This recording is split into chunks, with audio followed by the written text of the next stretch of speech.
All right. Good afternoon, ladies and gentlemen, friends and family. Welcome to another episode of Real Talk with Ian and Ian. And today, as much of you guys know, we got a very interesting topic. We're focusing on education today. So, I'm just so happy to talk about this and just to share some of our experience. But before I go any further, I'm going to hand you over to Ian Thomas. And I'm going to let you guys know that Ian Thomas, the health and wellness guy. All right, guys, welcome to another Sunday afternoon where many of us would spend our time right here on Real Talk with Ian and Ian, where we tend to bring on mentors who are able to motivate, uplift, educate another. This afternoon we were able to locate one of my batchmates who is out there in Bahamas and also an educator himself who have spent many years now inside of the classroom. So this afternoon we bring you no other than Mr. Raymond Knight, Jamaican over there in Bahamas. Raymond, welcome to the platform. Yeah, man. Thank you for having me. Definitely. Yes. Nice. It's a pleasure to be here with all of you. Definitely so. Yes. All right. So before Mr. Raymond, before we get into some of the details or some of your expertise that you're going to share with us, we just going to use this platform today to talk a little bit about the CXC, which is known as the Caribbean Examination Council. And just to give you a little information, it was established in 1972. And it was just a combination with 16 participating countries, all the way from Anguilla, Antigua, Barbados, Belize, British Virgin Island, the Cayman Island, Dominica, Grenada, Guyana, Jamaica, Montserrat, St. Kitts and Nevis, St. Lucia, St. Vincent and the Grenadines, Trinidad and Tobago, Turks and Caicos Island. So we just want to give you a little background information. The CXC, the first examination was in 1979. And that was just 5 subjects at the time. So we know that this exam, we kind of grew up. I didn't really know the history about it in terms of how long it's been going, but I was just so happy to dig back a little bit. Now that I'm mature enough and I just think this thing was a Jamaican thing. I know he got the name Caribbean, but when you're a little boy going to school, really and truly, I know it as CXC. That's all I know. Pity, I didn't even try to figure out what it means. Even though I sit the exam, guys, but I gotta, between me and you guys, I still gotta check my results. To see how I did in the CXC. I don't remember checking the results, but what can you do? I believe that I did my best during my time at Stets. Unfortunately for me, I only sit 3 subjects, so it wasn't a situation where, I was, like a lot of these nice, interesting story that we're hearing now with guys passing 8, 9, 10 subjects. So just but just as a little background information, we want to let the viewers know that that's listening. I think Mr. Shane McLean has McLean, look like he's coming in. Bring it in. So we're going to bring him in right away before we get started. Mr. Shane McLean. Hey, welcome, boss. Yes, Good sir. evening, everybody. Good evening. Shane, It's a big before you reunion, man. get started, I just want to welcome you to the stage, man. Ian and Ian, Real Talk. Ian, this is another of my batchmates. So, these are 2 of my batchmates, 2 educators. So, we have an educator out of Jamaica, one out of Bahamas. Both of them was in the same class. Are you hearing me, Shane? I think Shane, I mic think is his muted. mic I'm is hearing turned you. off. He's good now. Yeah, Yes, he's good yes, now. Yeah, I feel you. it's off. It's off. Just It's going you're around the good house now, doing Shane. some things. Okay. You're good now, Shane? Yes. Yeah, man, I'm good. I'm good. All right, so we Mhm. have over here, you see, Mr. Raymond of the Bahamas chilling. You know, It's a chilling. beautiful Pressure. water. You know, it's been a long time. This reunion, you know, we need to get it Yes, coming. So right. Raymond, while Shane is getting himself into position, we just want you to give us a quick overview. You know, who is Raymond Knight? You know, and what you're currently doing, and then we get Shane in. All right. When it's a quick overview, I mean, the only word I could use is just a humble guy. I mean, just a simple, normal, humble guy who tries to do as best as possible as he can. That's just me. you know, there's nothing glorious, I would say, but I try to make sure whatever I do, it is at my best 110%. And so that may be the difference between me and most person, right? But just as simple, humble guy as anybody else. In terms of education, let me give you a rundown from that. Started at the Time and Patient Primary School. Time and Patient Basic School, then Time and Patient Primary, then Margaret Secondary. In fact, it was comprehensive, and then eventually it turned Margaret High. But that was my fundamental places for getting educated. Then, of course, I went on to Case, and after Case, I went to UCC. Then I went to UA. All right, I did some other courses like EDX with MIT and all that. All right, so yes, I've always doing stuff in education. Definitely, I don't know nothing else but education. Always in the classroom teaching. I have taught at the Norman Manley High School in Kingston, and then I came to the Bahamas, which I teach the Aquinas College. And so for me, it is always education there. Always. All my life is in the classroom. From basic school up to now, I'm still in the classroom. So from student, I transit to a teacher. So if you're going to ask me nothing out of the classroom, I may not know nothing. Yeah, but I will say very humble. Humble is the only thing I could say. Very humble. I don't think myself as no greater than no one else. I just see everyone as a purpose, and you have to fulfill a purpose as the best as you possibly can. And so, yes, I may be doing some little things differently. Other person may be doing other things differently as well. But bottom line is, every one of us do have a purpose, and my purpose is to educate the youths, and that's my talent, to educate. And I just try to make sure what I do is at the very best. All right, as well, best in terms of what I can put out. I mean, other person maybe do it way better, right? And so every day is a learning experience, and you're just trying to do better and better each time. Definitely so. Yes. So that's just me in a nutshell. Very simple, very humble. Yeah. All right, Shane, welcome to the platform. And I just have you just give a brief overview of who Shane McLean, where you are right now, where you're from. All right. Okay. I'm hearing. All right. Well, these guys know me. Probably they'll be the better ones to introduce me. Um, general, generally easygoing. Not much more than that. I I'm living in Saint Anne.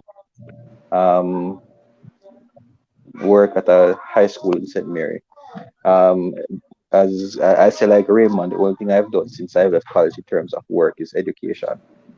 So I've been this this what 19 at least 19 years for me doing education. So that's what I've spent um my whole working life doing. Hold on a second, please. Yes. So yeah. So from 2000 until now, so it's 20 years since I've been in the classroom. Pretty much the same thing as Shane.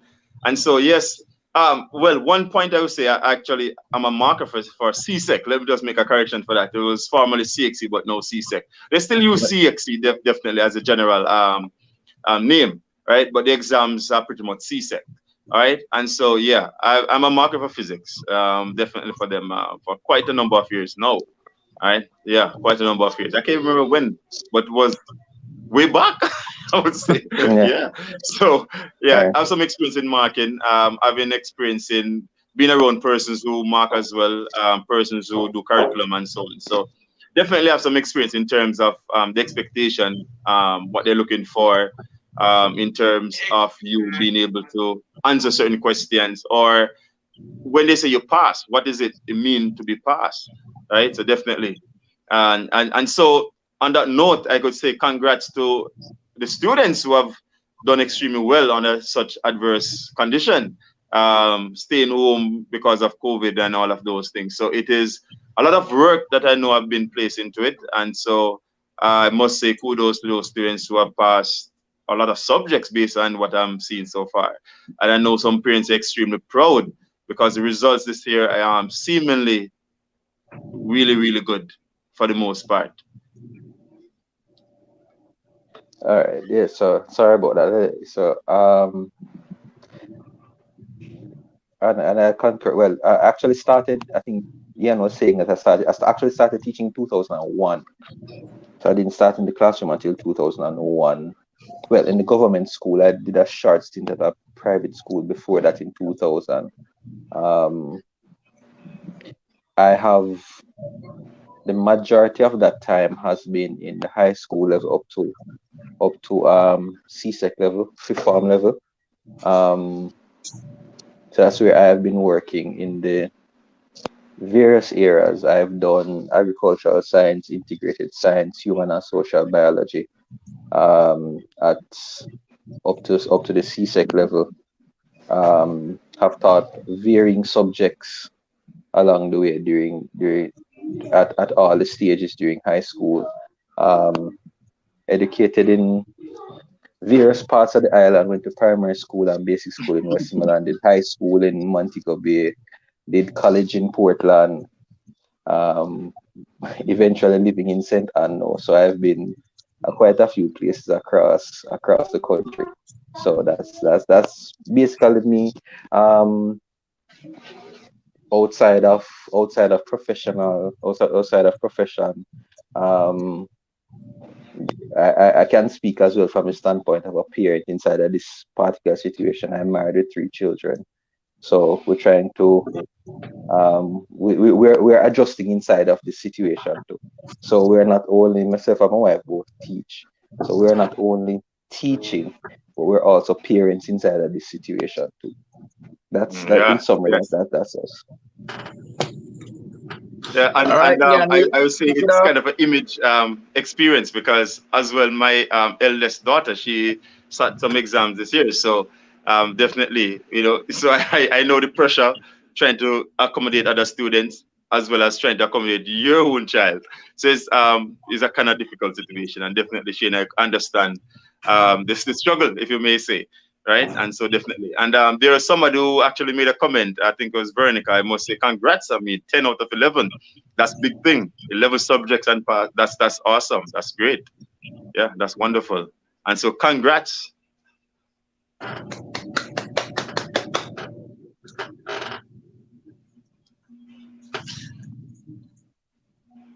Okay, Ian, you want to kick off the question? Any question from your side here, Ian? Yeah.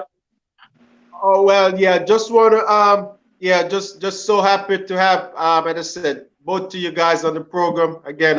I'm Ian Weekly, and I could tell you that I'm an Olympian. I'm pretty much the same way all you guys been in the educated. I've been running professionally for over 20 years. So and the thing about it, I'm still constantly trying to learn. Even retiring, I'm still learning the event and just learning the sport and just excited. I wish that I could get back out there, eventually. But just so happy to have you guys on the program. So my question that I want to start out with, the first question is, so obviously we know that 2020 was a challenging year. I mean, that's going to be the biggest thing that everybody want to know. So just give us a brief description of the results overall this year compared to the previous year, and what you think was the difference, from your experience that was able to keep the kids them to get such their results. All right. Raymond, I you could could. approach that in some, yes. In terms of results, in some areas there are some improvement, right? And and in other areas, pretty much the same. So there is no greater difference in terms of overall percentage generally, but some areas improvement, some areas will fall a little bit. And so there are a number of factors that contribute to this. One, again, the number of students, because it wasn't a level playing field, I must tell that, right? Some students had access to um, reviewing education right through. There was no stopping for some because they have access to the internet, they have access to the teachers and so on, right? But you have, in some cases, you have students without the equipment like laptops, access to internet, and so those students are challenges, right? And so pretty much they didn't have that continuation of able to study right through the time. So there were some challenges, and of course, some persons were benefiting from it. The persons who benefit from it, I would say those are the ones who continue to study and have access to information, and also they gain some extra time, especially if they're well focused. So, some person make up for it while some person fall on, but averagely, pretty much, I say it's pretty much the same thing. Yes. Shane, I don't know All if right. based on your end you have any different experience. Well, the thing is for me, unfortunately, before this, I was not able to see the full extent of the results. I haven't gotten a chance to do a review of the results for my subject here as yet for this exam period. I have heard I've actually heard mixed reviews on with regards to the results for this year. There's I know for quite a few Caribbean islands as well. There's actually a query as to the validity of the grades, and some persons are saying, boy, the results were not what they expected. So there have been quite a few queries, including from our Ministry of Education is one of the countries that's actually doing a query as well in terms of the results that were received. I think the issue with this year is that it's unprecedented because this Right. would have been the first time that CXC would have had to deal with a situation like this. And I think what was Mhm. happening is that they were learning as they went along because they had to make on the spot decisions. They had to make, well, not so much on the spot, but they had to make decisions for what they thought would have, one, been in the best interest of the students, and also the interest of the organization as well. Because what happened, well, they made the adjustment that for the subjects that did a school-based assessment, which would have normally provided a part of the grade before the actual written exam, that they would actually just use the grades from the SBAs and just do a multiple choice exam for the students. And that would have been that's the best way they thought, and I figure it was the best way to do it too in terms of the short space of time that they had. Absolutely. It was Absolutely. it was unprecedented for them in terms of an organization. It was unprecedented for the teachers and students because usually we Right. prepare them for for being able to write out answers, explain themselves through answers, and which they might be able to say, let's say, get some marks from. Even if they don't get the full marks, they should be able to at least get some of the marks while they explain. The downside to a multiple choice is either it's right or wrong. So if you make a slip and there's no half mark there, there's no partial mark there. So some persons may have run into those situations where they never did as well as they thought they could have based on the type of examination. So it is being queried, I know, in many circles, but I've heard of persons getting good results because the online I've seen some points where persons have mentioned doing 10 subjects, 6, 7, 8 subjects and getting them all. So We'll wait and see how it all plays out because, quite as I said, quite a few ministries across the Caribbean are querying the exams themselves. So we'll see how it goes. Yes, and I must piggyback on that to Shane, because when it comes down to multiple choice, um, in terms of marking, is the right or wrong? As I mentioned, definitely so. And in some cases, some students too, right? Especially if they don't study. Let's say they have a 25% chance of getting each answer correct, right? So they can guess it. So is that they don't need to produce any answer in some cases, right? And so doing a multiple choice, it could be really tricky. It could cause you yes, it could cause a yes to fail if you don't know what you're doing, because sometimes answers may be close. And so for those who really, really know the information, they may get an edge. But those who don't know, they may guess themselves and get 75% chance of getting incorrect, as well as 25% chance of getting correct, because there's only one correct answer out of four. Right? So if you wait, yes, it can screw the results in some cases. Especially because you have some students who definitely do not like multiple choice, definitely so.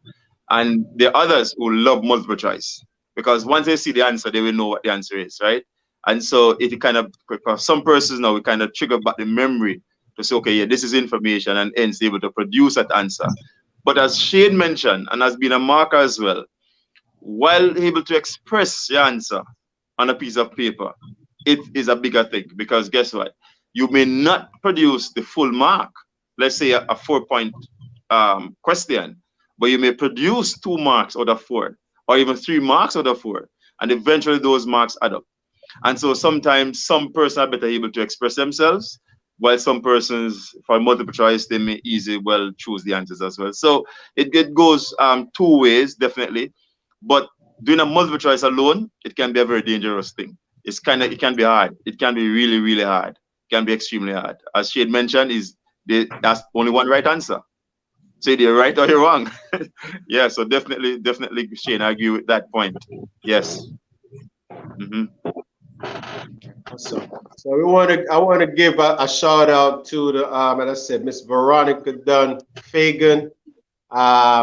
She has really very proud of her little girl. She believes that the strength that she acquired from God has bring her through the spirit. It's so we just want to give her a shout out. I'm trying to go through. She really give us a lot of information here. So That it won't cover the whole screen if I try to put it up. she's a proud mommy. That's But how we know. Veronica's a proud mommy. Uh, uh, and that's but another thing we there. want to give it. Yeah. So my second question. Go ahead, Ian. No, go ahead, Ian. Go ahead, Ian. Think we're delay a little bit. My second question is so based on everything that happened, is it for this year? Is it always going to be a asterisk beside the exam? So if somebody looking at this exam like 20 years from now, is it going to be always noted that it was 2020 and it was a asterisk beside it because of COVID? Do you know?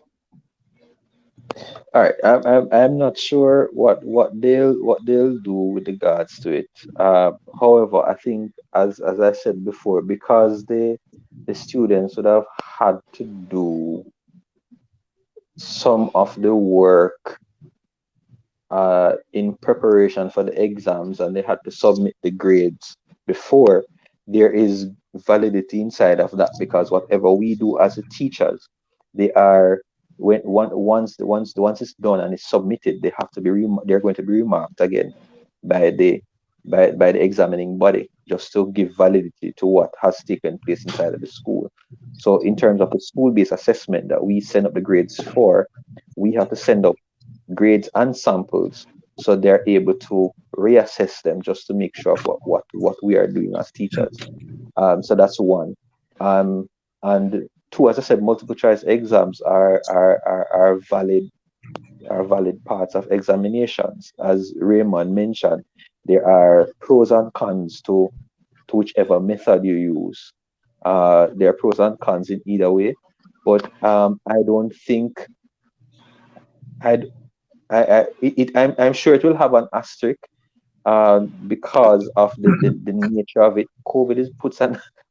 Has put an asterisk beside many things, and I think this will be this will be one of them as well.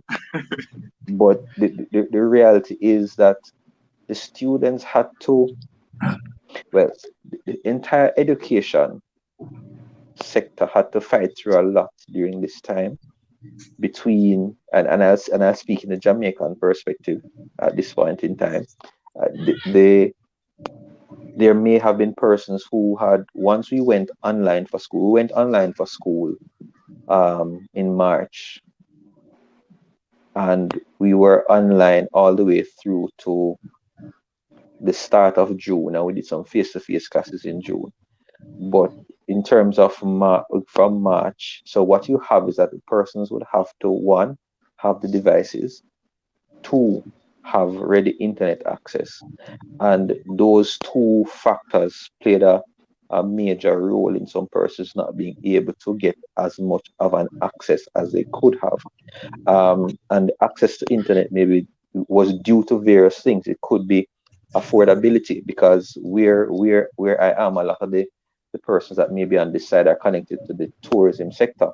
And with the country closing down in March, the tourism sector got affected, which means their jobs would have been affected, thus the ability for the children to get connected would have been affected. In some areas, the internet service providers was an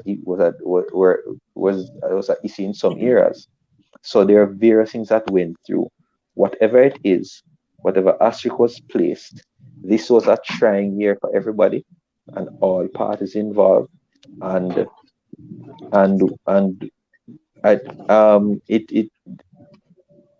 I'm sure, as I said, there will be an asterisk and saying, boy, I wonder what really happened. But as I said, we'll see how it goes. Yes. Again, just to put on that, right? One thing that we must bear in mind, that 2020 can't be erased, right? And so all organizations will have to have some level of understanding. Okay, so there must be some level of understanding in terms of tertiary education, right, and institutions. In some cases, they are looking at transcript and accepting students based on transcript. In terms of also the GPA, what they have earned from the previous years. And so that will kind of gauge them to see the typical performance of that child. And so in some cases, they will use that to accept them in as a means of matriculation for tertiary education. And so definitely understanding across the board is paramount in terms of guarantee students spot into tertiary education, because that's going to be critical. There's nothing you can do about it year 2020. I mean, a lot of challenges, a lot of things happening. And so if 20 years down the line, if a child came and said, okay, I did CXC or whatever exam within this period of time and I've earned this mark, it must be treated as the same for the fact that they didn't put themselves under that situation. It's just not one body of examination. It is all bodies around the world, right? All of them are facing the same challenge. If you think about even SAT, in some cases, some SAT exams were put off. A matter of fact, it was postponed, and in some cases, canceled, based on in terms of exposure for students and allowing students to go into classroom to do exams, because SAT will send the exam in different countries as well. And so some countries did not have any facility to accommodate these students to do exams. So definitely, again, there will be a level of understanding, and there should be, let me put it in that sense. And so it's up to government agencies and also tertiary institutions to come together and have that MOE, right? The memorandum of understanding, to ensure that, hey, a child that did examine this year, what should we do to accommodate them? Because we cannot stop and say, okay, person do exam in 2020, that's it for them, right? There must be something in place to push them forward for continuation in tertiary education. Again, I will say this, and this may be also different statement from the norm. Passes in exam don't necessarily define a person, right? Because sometimes a person may start extremely late, and then you may realize the bright spark who actually were getting the A's and so on may not be the one who know the job as well as that C person. So I mean, I'm just putting that out there too, because I mean, exam can be tricky, and we're saying exam can be a real tricky thing, because I could have a bad day in an examination. I could be an A student from 4 years back, 5 years back, but have a very bad period of time. I may lose a family member. Um, I may be going through some emotional thing, whatever it is. It could be financial aspect as well, and that could also affect my result in that season. So exams are a tricky thing, and so we cannot put the all emphasis on exams alone. In this case, I personally think that we need to look at each child performance in terms of from the lower level, from the high school coming up, and see if this child was always progressing, doing well, and so on. And even a student who may be a C student, but show some promising thing, then they also could be considered. You know what I'm saying? So it's up to the tertiary institutions now to come in play and start to put things together to make sure we accommodate these children. All right. So that's also a very important thing we need to look at too. But we're not taking away from those who passed the exam, because for those who have passed, must have been putting some work in. Because I'm saying to do a multiple choice, you have 75% chance of getting the answer incorrect, and only 25% of getting it correct. So for you to fail, it's easier for you to fail a multiple choice if you don't know than to pass it. All right, guys. So Well said. Well said. from what I've heard here, it was really a challenging year. Basically, in every area of our life. Yeah. You know, whether we're a student, we're parents, we're a businessman, we're a contractor, whatever area we find ourselves in terms of our career path. This year have really posed a big challenge. And I really want to take this time out, especially to congratulate Veronica's daughter, who she said troubled with epilepsy, seizure. And she was able to come through and get all those subjects. I also want to give just a minute, I will be back on shortly. Yeah. I also want to give shout out to the guy Anthony Parker. I saw that in the Observer, where this gentleman Shane, with leukemia, lymphatic leukemia, he was still able to pull through and get all of 8 subjects, which these are just outstanding performance, given that they had other underlying condition, and really was able to come forth and do such a good job. How would you speak in behalf of these student, Shane, that is able to really be fighting a battle outside of the classroom, but yet still deliver so big?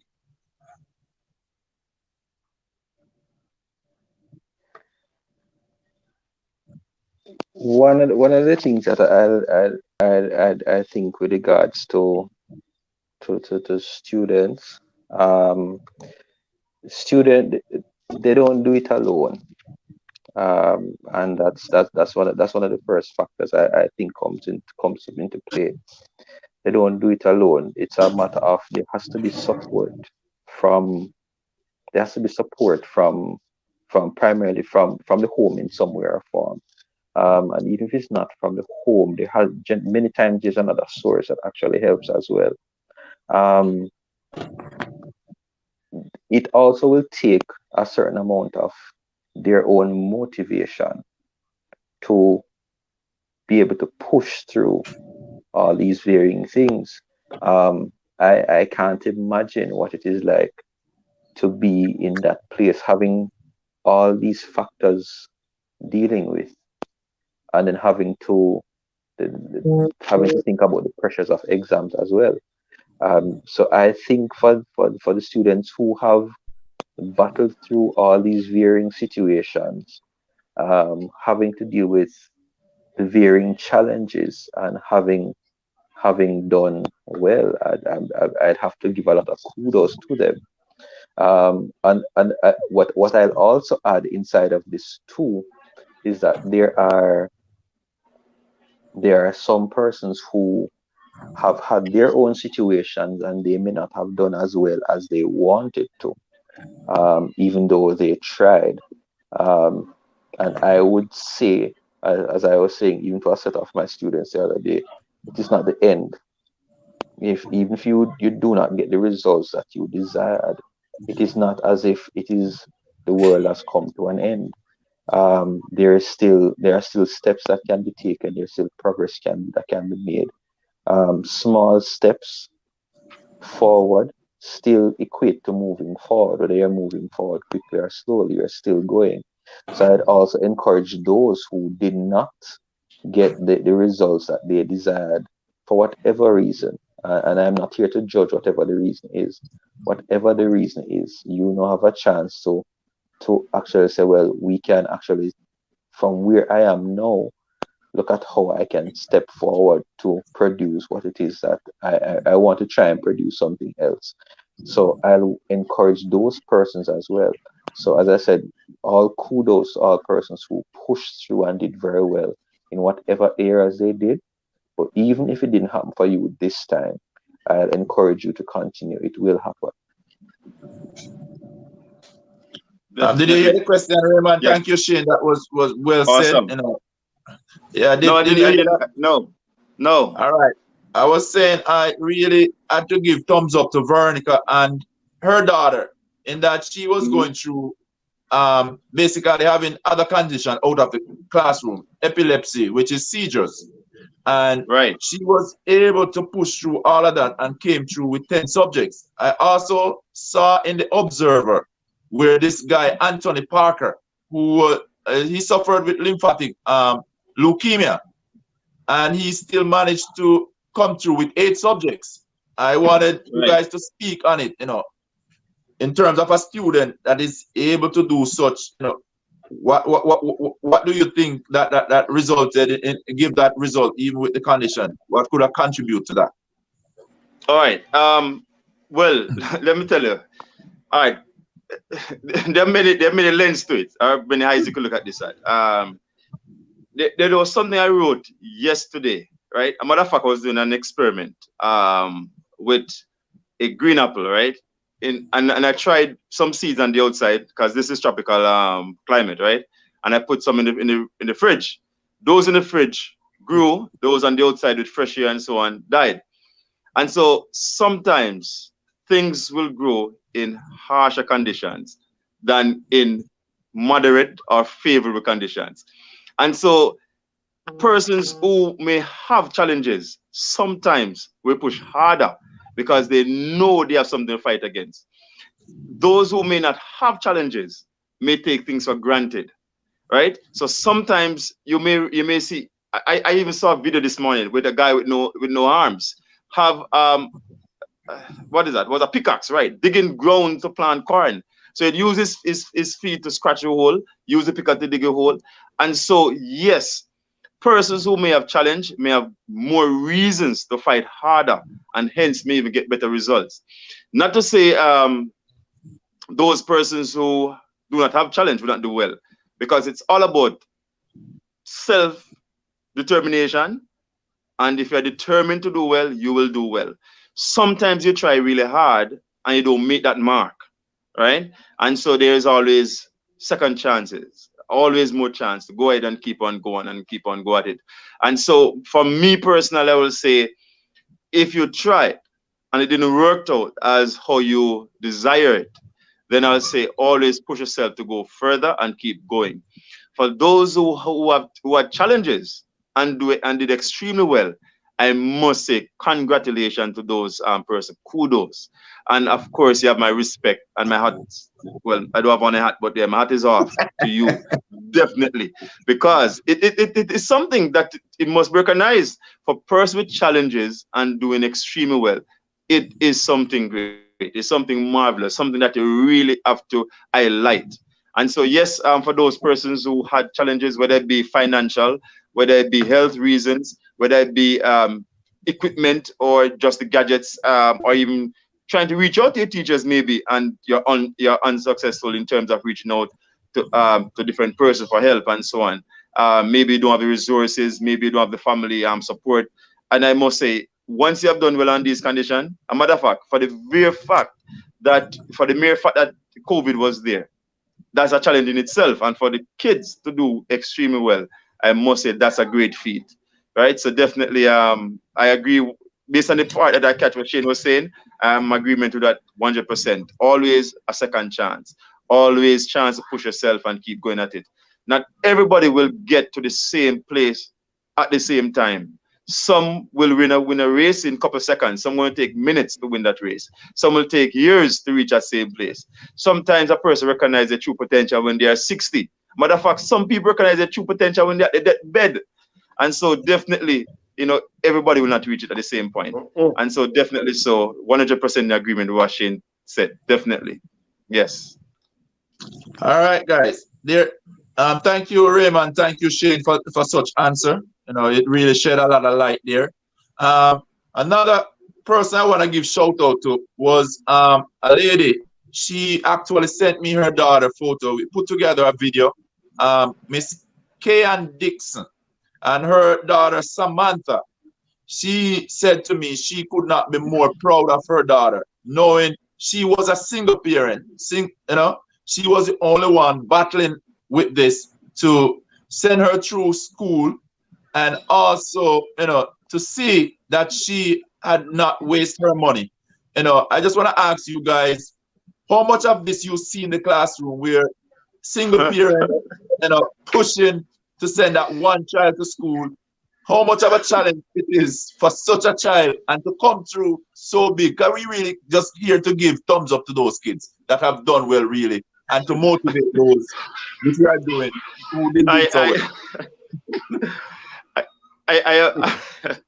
I'm pretty much ashamed. I will tell you the truth. I'm embarrassed. I will tell you why. It becoming more and more common to say a child coming to school with one parent. It becoming the norm. It's almost the norm. Sad to say. Because I don't know what is happening in the home. I don't know what is happening in society. But relationships, they're not lasting. They're not lasting for many reasons. And I don't want to get into that aspect of it too much now. But I wanted just to shed light on the children part of it, really, right? Because there's something happening domestically. And I don't know what powers it may be that is fighting against family, but there's something against family.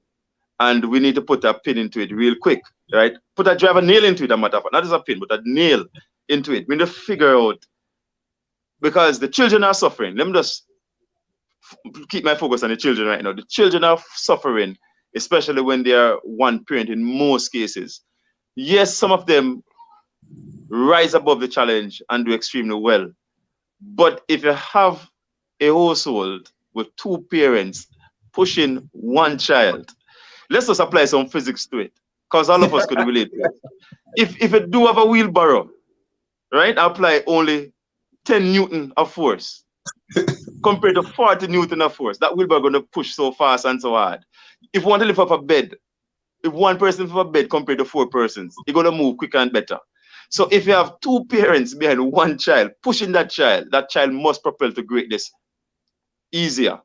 Not to say that all household with 2 parents, the child will come out as great, because sometimes the child deviate from the norm or deviate from the principles. But it is more likely that children from homes where both parents are active, because you can have home with both parents, but they're absent at the same time. That's another thing too. Yeah, but they can have a single parent, and guess what? That one parent actually do work or even push that child as if it's 10 persons or 10 parents behind that one child. So again, it's all about, every situation is unique, all right? But it is coming a crying shame to see that parents are not supporting their children generally across the board. And I must say, even for the men in particular, and it's time for men to rise up and take care of your children. All right? It's just time. All right, we do make mistakes, yes. We do things wrong, yes. But at least take care of your children. All right. Over to you, Shane. I'm all right. I have a I have a passion for single parents and trying to work with um persons like those. Speaking for myself, I grew up in a single parent household, right? So I understand some of the struggles that come with growing in a single parent household. Um, so because of it, I tend to not a disproportionate amount. I'm not saying I'm disproportionate with regards to it, but I always want to see because I understand the struggle that come a lot of the struggles are coming from that angle from being a single parent. Um, there is a lot of effort once there are as I got older, I recognized more and more the sacrifices that my mother made. Looking back and rationalizing everything, I recognize that there are a lot of sacrifices that were made to try to get me to progress. Um, and so any parent, whether it is whether it's a single parent or the child has both parents or any other relatives, it's very important that they play a significant role in the development of the child. The child is not passed off to the school to in hopes that the school will be able to do everything. There is a role to play from the parents, and I appreciate all the parents who put the effort into to what it takes for the child. As Raymond mentioned, sometimes the children will deviate from what it is that parents expect. They will deviate. However, we have to appreciate the effort that is put in. Once a parent is putting in the effort, usually, usually the result will be that the child will perform. So that under those trying situations as well, it I'd give it so the success of a child, as I say, is not just dependent on the child alone. As I said earlier, a lot will be dependent on the support that they get as well. So as parents, we have to play our parts in it. And so congratulations to the parents as well, who have been putting the effort in as well.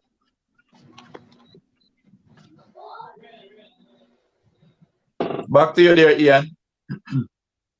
All right, all right. So now, we know we're talking about a lot of the success in the CXC, but I know that some parents have other kids coming up. We got parents out here that's watching this program that, might going to be in this situation next year.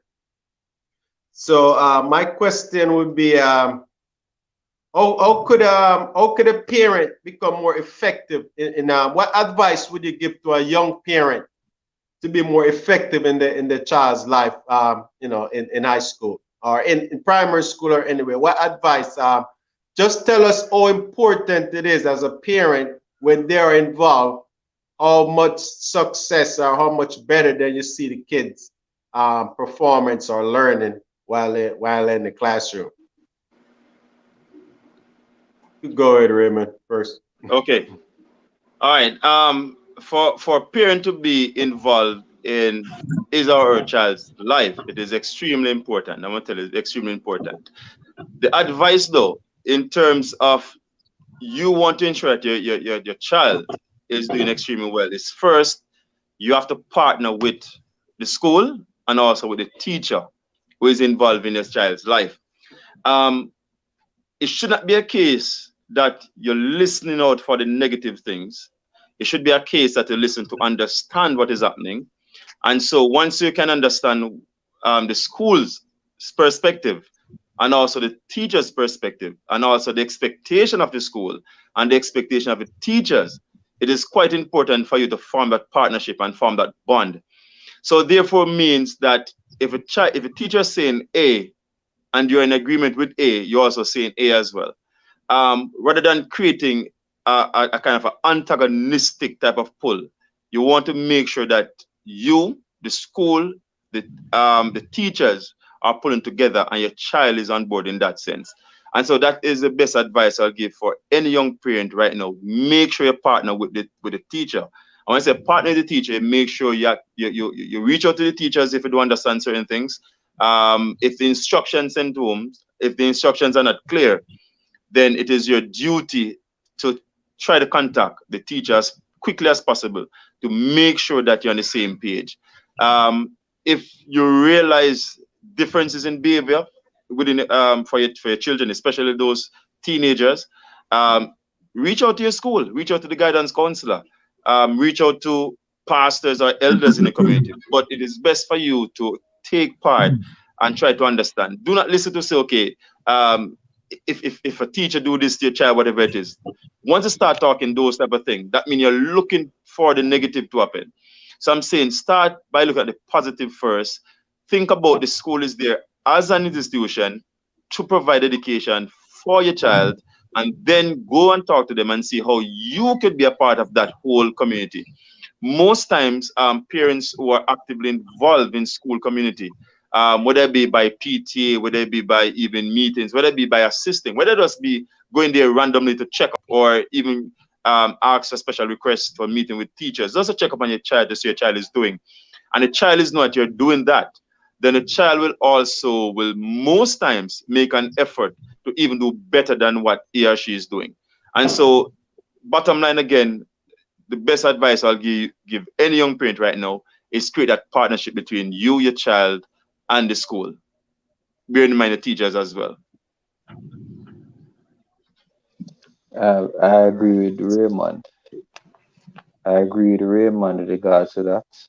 You have to have contact as best as possible with schools, with the school, with the teachers, with the child as well, in terms of just being able to support the child as well. Uh, Persons in some cases will support the children up to the primary level, primary prep school level. But when they get to high school, they assume that no, they're old enough to survive on their own.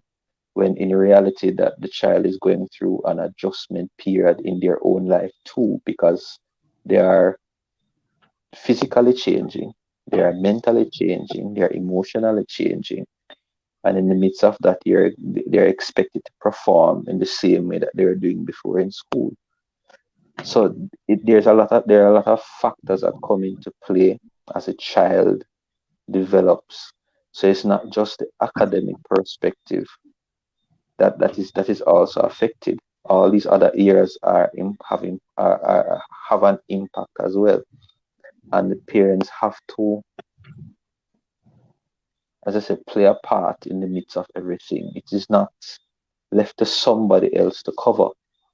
It is impossible to send the child to school in the midst of a class of 30 or 40 students and expect that a teacher will necessarily be able to cover the issues that your child might be having. There has to be a part to play inside of it as well, as when to ensure that the child develops as well. If you It may mean if you are not able to do it by yourself, if you are not able to do it um, with the school by yourself, at the school as well. Sometimes there might be other persons that they could relate to that could help as well. It could be um, a co-worker, a friend, another relative that helps to play a part in the develop to positively develop the child. And I emphasize here positively help to develop the child as well. So it is not we can't just narrow down a child's development in school to just the academic area. There are all these other factors that come into play, and if they are not looked at in a wholesome way, the development of the child will be affected. That's it.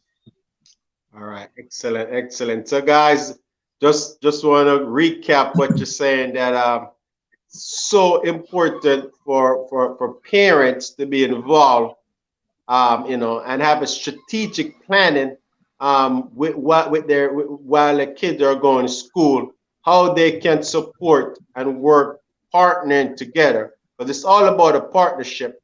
And I know research proven that if the parents are involved, the child will do better. It will excel. The child will want to do their homework and all those things. So I am just so happy that for you guys to actually share that with us. So my next question is so we know about exams. What type of strategic planning you could share with parents, how to encourage the kid like the night before, the day before that big exam?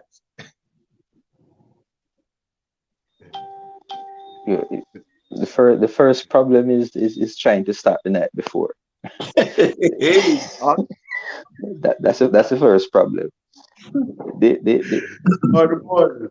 yeah, the issue with education is that it's that you actually learn things one on top of the other. You learn step by step going along. You can track it all the way.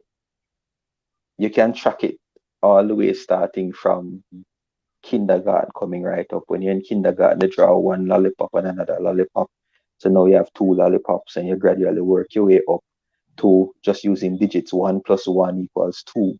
Then before you know it, you reach algebra, and it's x plus x equal 2x. Same principle, just at another level. It's not something that starts the night before the exam or the week before exam or 1 month before the exam starts. It's the process of development that keeps going throughout the child's school life. That's the first thing. You can't start if you're starting at grade 11, 2 months before the exam. It's not that it's impossible, but it's less likely to take place than if you have been following and developing with the child through the education process. And when you start trying to do that 2 months and then a week before, the night before the exam, you're putting undue pressure on a child. You have to remember, it's a child. You're putting that kind of pressure on the child and expecting the child to perform for something that there should have been a progressive development. So one of the first things I would suggest, not the night before, keep the progression going year by year, week by week. So you see what is happening with the child as they go along.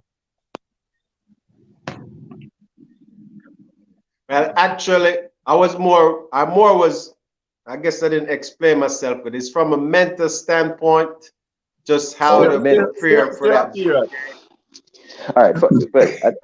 One of the things you see, I think, and I'll connect it to something Raymond said earlier. Everybody's progression will not take place at the same time. All right, everybody's progression is not at the same time, and also each child is different. Um, One of the encouragements I'll always give parents is encourage your child to do their best, because my best is not Raymond's best. What Raymond is able to do, I may not be able to do the same thing. If I have done my best, then that's it. I normally like using analogies of sports. Um, I think it when they if you look back at the stats, if I remember correctly, when Bolt said the 958, if I remember correctly, I actually was looking down the stats, and down to about the sixth person in the race had some kind of significant marker beside it, whether it was a season best, national record, personal best, whatever it was. Now, if the person who has come fifth has run his lifetime personal best, what more could you have expected? He has done his best. He may not have gotten the goal which you wanted, but he has done his best. So at the same time, I would always encourage parents, encourage your children to do their best. If it is not their best, then you encourage them to do a little more to get their best. Um, and and don't, as best as possible, try not to compare them. You have two, three children, four, five. They're all different. So comparing the first one with the last one is not necessarily going to help at all. A matter of fact, in some cases, you might do more harm than good doing that. Um, but encourage them to do their best. At long and short, encourage them to do their best at it, and that is all that is required. Once they have done their best, then we can't ask much more of them. Excellent points, I should say, Shane. And just some addition to that. Yes, once you encourage them to do their best, which is absolutely good and the greatest thing you may do, right? And but with that also, in terms of also encouraging them, be behind them continually, not just a one-time thing, a one-night thing do for the exam. Just keep on, encourage your child. Okay, yes, you have exam this year. Make sure you put in the best. Whatever you don't know, come to me or whatever it is. Just be active, role in the child's life. In terms of doing an exam, staying up all night is not necessarily a solution unless that you're going to retain anything, because your brain will become tired over time, and to process information, you may just reading but not actually retaining anything.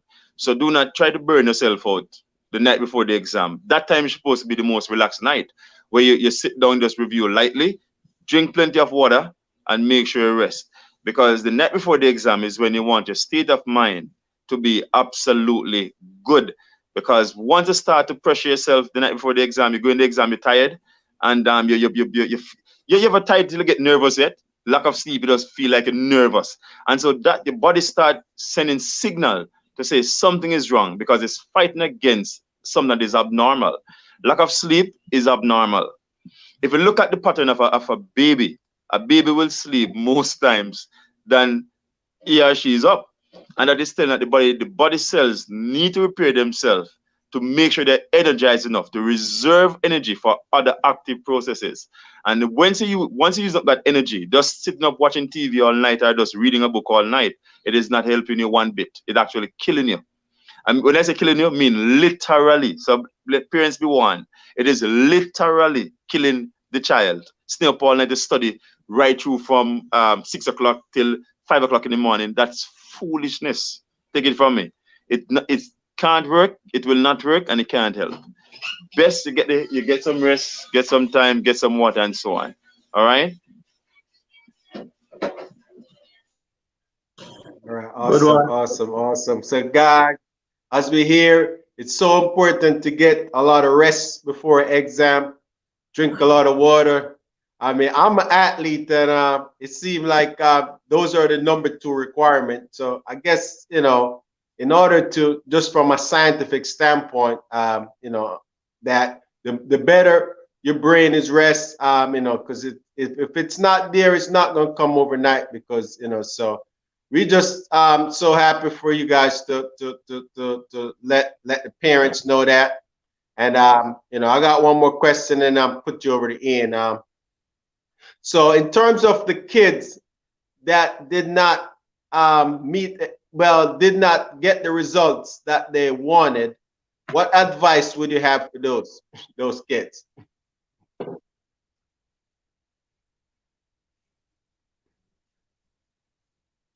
I know Shane have pretty much answered that question earlier when he said that you may not get it all at once. Sometimes a second chance, just keep going, because as he mentioned earlier, Shane actually mentioned it earlier, so I give him some chance to talk about it as well.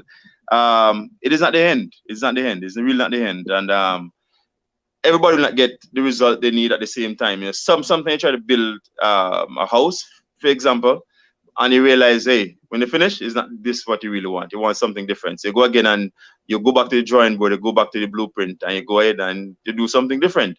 So maybe I've done it wrongfully. Maybe the pressure wasn't right. Maybe the resources wasn't right at that time. And so you try to eliminate the stuff that weren't correct at that first going, and then you try to do better.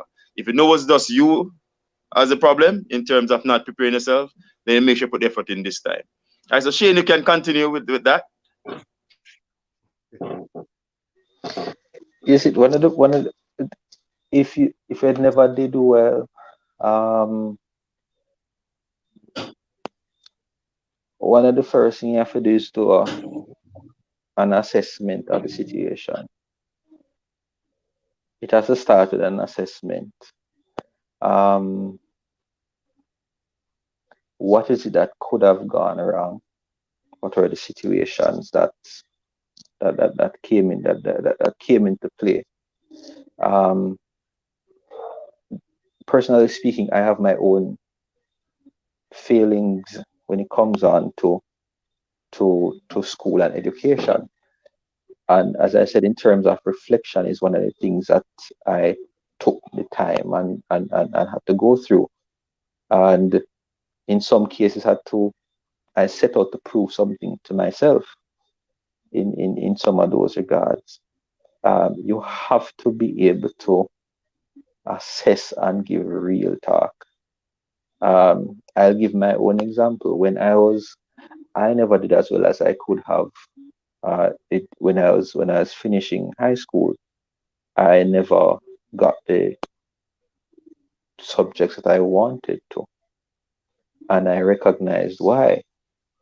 My simple thing was this: pressure. I put myself under too much undue pressure, wanting to please and to do well for everybody else, not just for me.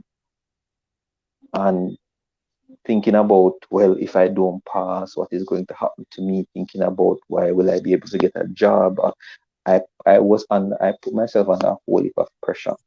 And because I put myself under so much, it caused me to actually, instead of working harder, it caused me to shut down. Understand? So when I sat back and did that assessment, I recognized that once I put myself under that kind of pressure, I shut down. Right?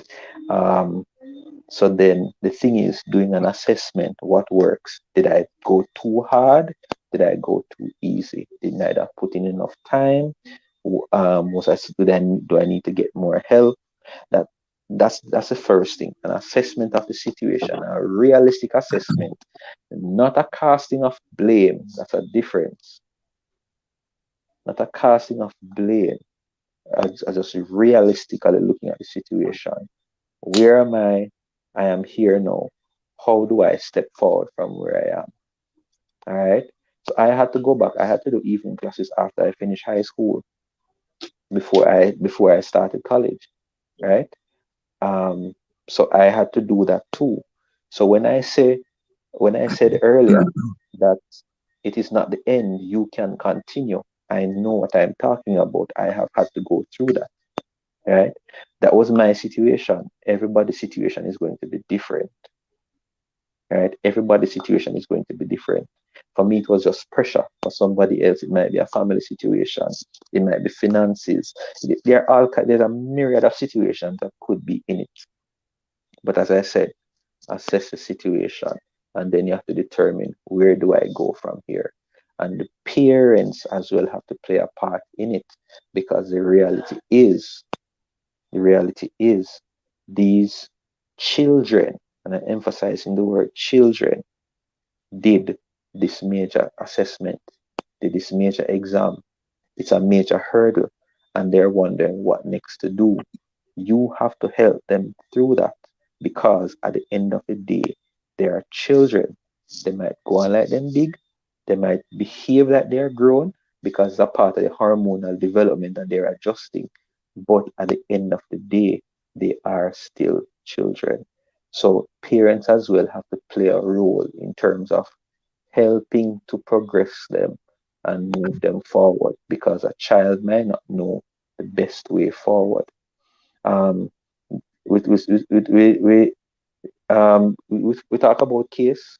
I mean, Trevor's here went to case. I got into case from the year before you guys knew me. With the results I had, but my mother insisted that she wanted me to get a better result than the ones I had before. So she held me back a year. So parents had a role. I was actually not pleased. As a matter of fact, as a child, I was very upset at the fact that she wanted me to do that. But then, having gotten older and look back, I recognize the importance that that time played in my development as well. So the children, and it's just an overall assessment that has to be done to make a decision as to where to go next. That's it from me. Okay, guys. As you guys are there listening, participating with Real Talk, I just want to say I could not be more proud of these two young men, being able to share classroom with these two gentlemen, Mr. Shane McLean, the wise man, the maths pro, and Mr. Knight, you hear him pulling back from physics and the wheelbarrow. We should have Lawrence Ruan here tonight. These guys, as you can see, Ian, these are two of the standout students that was in my class. We're able to share the same classroom, with these like-minded guys. And I think that is also a part of my development, because, they would all tell you, we work as a team. And that's another key area that we have not touched on, but I'll just give this part. In terms of teamwork, students could get together with their peers. Know your weak area, know your strength. What you could teach, you're basically helping out the teacher too. Because sometimes the student don't get that teacher, but guess what? One of their peer explain it, and it's like it is daylight. I remember Shane and Knight and Lawrence Rowe, when they take that blackboard, we find hours we go in the night when the lecturers are in their bed sleeping. And somehow we'll find a classroom that is empty. And Shane, I'll tell you, this is the maths pro. I can tell you that much. We'll have some problem with Mr. What's that little man name? We call him Molly, but we won't go there. Ismail, here my wife downstairs. Ismail Yeah, Binyaya. Ismail. My wife is downstairs. So my wife also, Ian, had the privilege to be in class with these two young men here again. So we had a classroom, man, that was, anybody could turn out to be a doctor. I'm just saying that on the platform that I'm on now. But the thing, why you saying that for? My wife is down. Everybody two best buddies. You can't say that here. You could come. I don't think she's dressed, but I let her. You hear her voice. Nikki, come and hear her voice. I don't think she's ready, but she's coming up the stairs. These guys can't be on, and she's not coming up. All right. So my wife is coming up, but I'm just saying to you guys, as you listen, these guys, they are people that you want to associate yourself with. So as a student, you want to find somebody who you want to associate yourself with. That is somebody can represent you, whether you're in the community, whether you're in the classroom, so also the peer, because we know peer pressure is a big thing in school. So it's also who you get involved with. Relax. It's also who you get involved with. So that's another thing, the peers. So, I know we're going to be running close to another interview, but guys, I am so proud of you guys. We know we have to come back on this platform with you guys, and we're going to get Lawrence Rowe. And even Nikisha, we're going to bring in the next one. Yeah, and so that's just so important that we pair with each other and pull from our strength, So with all that they have said, that's another area, and there's so much other area. But tonight, guys, I have two questions I need you guys to answer for me. And I know we have a lot of proud parents, meaning their student, they went to the exam, they did well and everything. But I also know, and this I'm talking from real life, I don't know if it's for every school or it's just for some school. But we realize that we have some kids, they the teachers would claim that they're not CXC ready. So they have spent 5 years in school, did everything. Their parents would have spent all that money. But when it comes to CXC, as teacher have to sign off on that to say, hey, Ian is ready to take the exam. Plus, Devon over here, he's not ready for this exam. But yet still mommy had invested 5 years of funds. I can't go to mommy. 5 years of funds into that child. I'm like, if I've done that, just let me spend the last money on him. Good or bad? How would you guys talk on that topic in terms of a parent not being able to see their child sit that exam after 5 years? All right. Let me just quickly jump on that, Ian, because I don't have much time. All Yeah. right, remaining. But for well, if a parent would hear that a child, right, is not going to do an exam just on the moment like that, that will be an unfair statement. So there should have been some progression in terms of talking to the parents. That's what I'm saying. The partnership is very important because if a child not doing well from the lower level, then there must be some understanding between the parent and the school and also the child what is going to happen. And so the decision now will have to be on the parent to say, okay, will my child continue at this level, not performing or not being ready to sit an exam? Because if a child is doing nothing whatsoever in school, it therefore means either they're in the wrong school, the wrong class, or they have the wrong type of mentorship. And so therefore there must be some recommendation to say, okay, your child should be recommended to a different class or different school in terms of getting extra help. Or the parent will have to go after school and give the child some extra help. But there must be something in place. It can't just be a one time on the spot. Say, okay, I decide this week that hey, your child will not do exam coming next exam season. It should not be that case. The child has been at the school for 5 years, 4 years, whatever it is. There must be some ongoing talk. There must be some ongoing discussion about the child and the progression of that child. Thank you. I agree, Raymond. There should be there should be a consistent dialogue, which is why we mentioned earlier with the dialogue of the parents with the school. Then the parents having an idea of what's happening with the child at school, what's happening in terms of their preparation. Now, some institutions may respond like that in their for what they might consider in their best interest. Some might think it might be in the best interest of the child. And I know there are some institutions what they do if a student is not able to sit CSEC math, they in some cases provide other avenues because there are other examining bodies that can certify a competence for the child.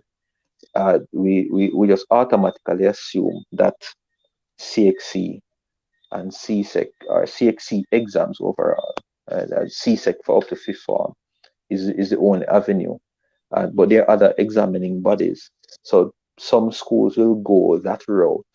I know the institution that I work, everyone is expected to do math at one of the levels and in one of the examining areas. If they don't think they are able to manage CSEC math, they will have them doing another matriculation in another way. But at the end of the day, everybody should leave having some kind of assessment done for them with regards to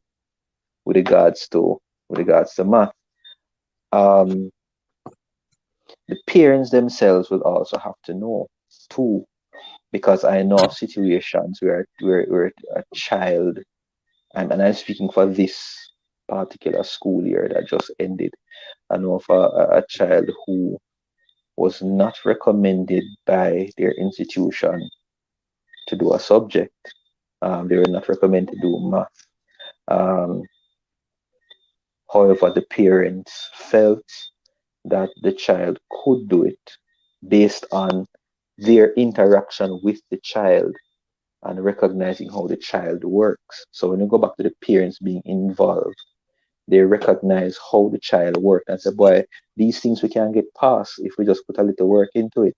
So even though the school did not recommend the child to do the subject, the parents still went ahead, got the child to do classes, paid for the exam privately.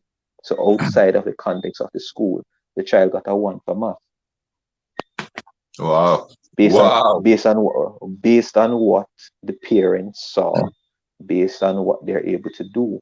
So sometimes you're not able to see some things from a distance off. All right. So it goes back again. The parents need to be involved with the child to have an idea as well, to know how as well they're able to support that child in the situation. The school cannot be the end all when it comes on to it. All right. So the school is a part of the process. Parenting is a part of the process. So it's all something, all these parts have to all work together to make sure that it's done.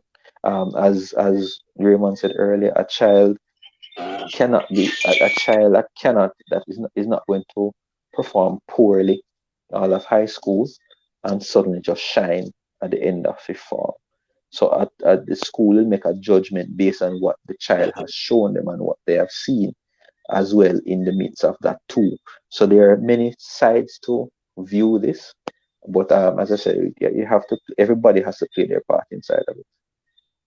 Okay, Ian. So we are gonna wrap it up. So, but I'm gonna ask a question, and this is so important. So I'm gonna give you guys 2 minutes each to answer my question. Ian will wrap it up. But the good thing I want the viewers to know that on this platform we have 4 married men. Okay, and that is just amazing. And and we have all been able to keep a relationship for many years. I've been to mine for 20 plus years. I know Shane good long years, Raymond long years, because we're in college together. And Ian is married, amazing father. I have a daughter, man.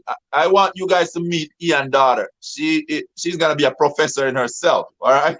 But in terms of parenting, you guys are some of the best example I could ever want to have in my life. All of you guys are ahead of me. So in 2 minutes, guys, just tell me, because Raymond, you have said what the home is broken. You don't know what is happening. But for our life, just 2 minutes. How do we manage to keep this together? And to have good kids where kids are doing good. We still faced with all the challenges that life have to offer, but we're able to keep our relationship together and keep our kids in check. All right. So in terms of that is one, sacrifice, compromise, understanding. And of course, you must bind those three with a great level of respect and love. Once you can marry all of those, because you're not marrying to the situation, you're marrying to a person, and a person will have different feelings, different emotions, different needs, different wants. And so you have to understand the scope of that person and the intention of the marriage. What do you want out of it? So therefore, like even any plan, any business plan, there must be something that you want out of this marriage. And once there's an understanding between you and your partner, it is easier to work through. Yes, there'll be downfalls. Yes, there'll be ups, there'll be downs. But what do you do in those down times? Not up times, the down times. Those are the most critical times. Will you able? Are you willing? Can you manage to lift that person up? Are you have that in you? Have you have that strong love in you to hold that person up and lift that person up with you? Those are the most important thing. What do you do with the person while the person is down or you are down? Those are the most defining moment in any marriage or in any lifetime. Thank you, Raymond. Um, Yeah. yeah, I hear what Raymond is saying, and I agree with it. I'll go a little bit further than compromise as agreement. Um, we generally for us we generally try to agree on the step forward and then look at how we play it out in all the situations. Um, Also, one of the things that happened is there's a lot of adjustment that takes place over time. When you started, I mean, I'll use me for example. When we started, it was just both of us, and we did some school, and it then there came eventually children started coming along, and so the scope of things changed. So the I think it's something that I've discussed with my wife. I personally know I would not want to be married to the wife she was 10 years ago. No. Not that she was bad 10 years ago, don't get me wrong. Not that I she get was you. bad. But what happens with time as we learn and we take step by step, we have each grown. And I am now able to support her in a way that I could not have supported her 10 years ago. And she's able to support me in a way now that she could not have supported me 10 years ago. So there's a constant adjustment and change that goes along. It's not the same person you fell in love with 10, 15, 20 years ago that you have now. I'm a different man that I was when she met me over 20 years ago. You understand? I'm a different man now. Um, she's a different woman, and I have to adjust to that. So I can't still be in love with the person I met 20 years ago. That person gone. That person was a foundation to what there is now, but that person has gone. And you have to adjust and learn that. And always ensure, always remember inside of it, particular when they are children, that you are married to your wife. You're married, so you have to find time to build that relationship. If the whole relationship is centered around dealing with the children, when the children grow up, 20, 25 years later, the children gone, and you look at the person, you wonder, who is this person? And where did the person I knew from that time ago? Where is that person now? So there has to be time invested in building the relationship now while the children are still there. So when the children do grow up and leave, you still have a relationship. That's it. You got it to close Amen. out, Ian.